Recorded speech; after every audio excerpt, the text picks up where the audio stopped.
Hi, welcome to The Average Amputee. My name's Jason, and well, I'm an amputee.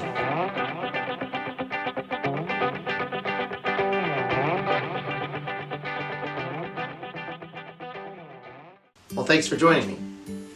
So as a first episode, I thought it'd be cool to really introduce myself. So, my name is Jason, and I am a left leg below the knee amputee. What that means is exactly what it says, right? So there are many types of amputations.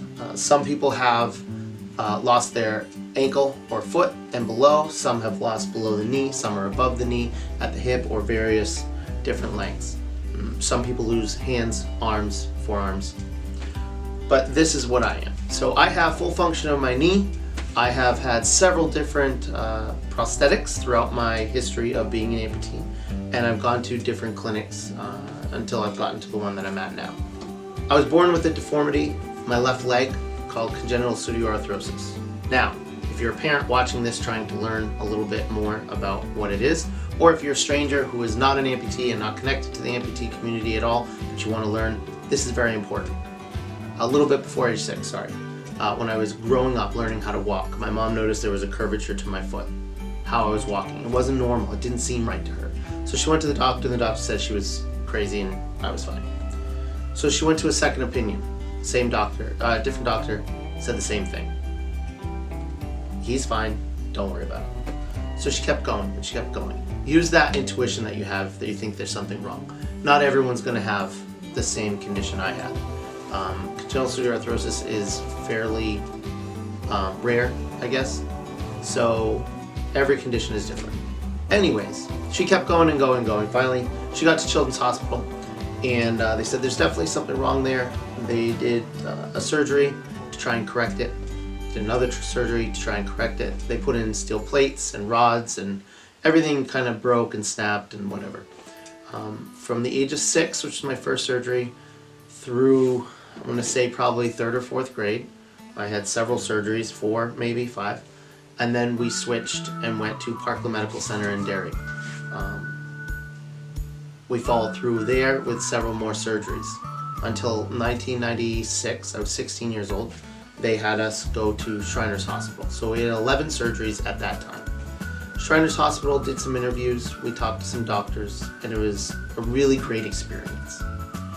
I got a lot of information at the age of 16, and at one point we went in to a panel where they had other amputees come in, and I got to sit and listen and ask questions. Again, what happened there was I met people with amputations, but they were not similar to mine, other than the fact that they were amputees.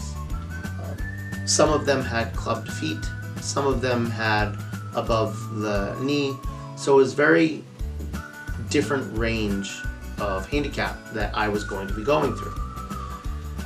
Just so happens that as we were finishing up, the doctor's assistant came in and said, "We have a cancellation for Monday."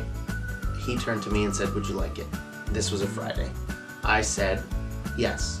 My mom looked at me and let me make that decision.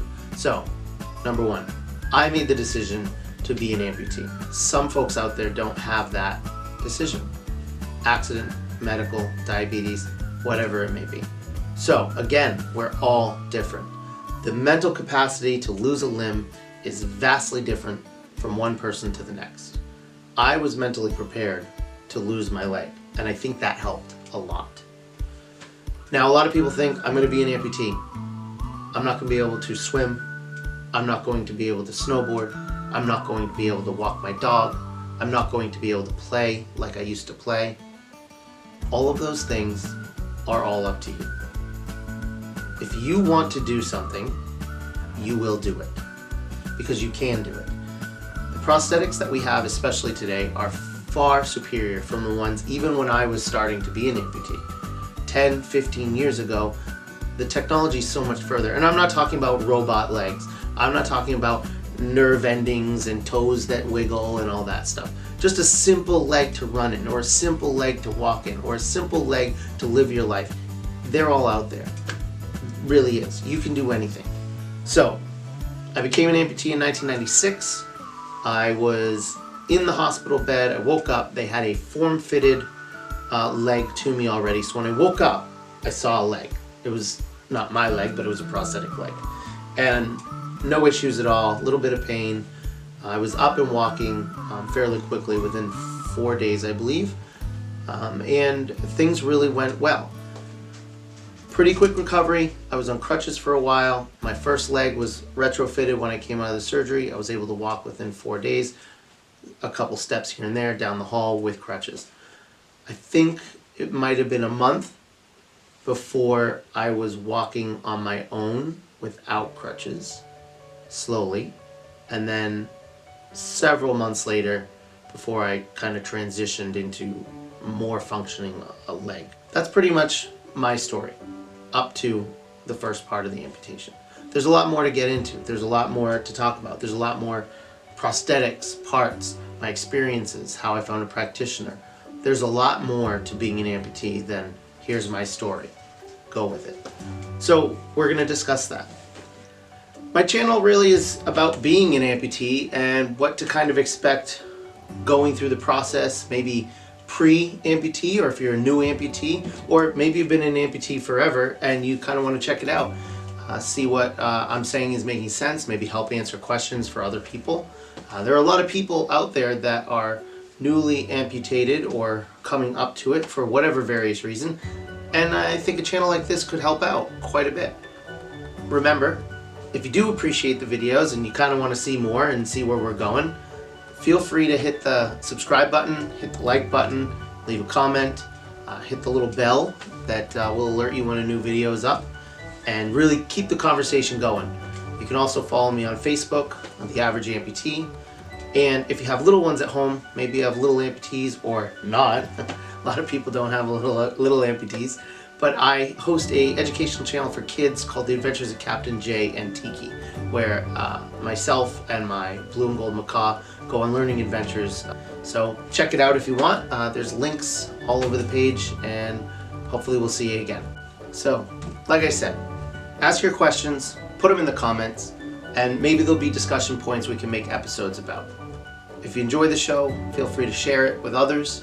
Maybe it'll help someone. That's what my hope is. But until then, I guess that pretty much sums up the introduction episode. So hopefully we'll see you again. And I guess be well, take care of yourselves, and keep me posted if you ever want to know something about being an amputee. From this average amputee to you, see you later.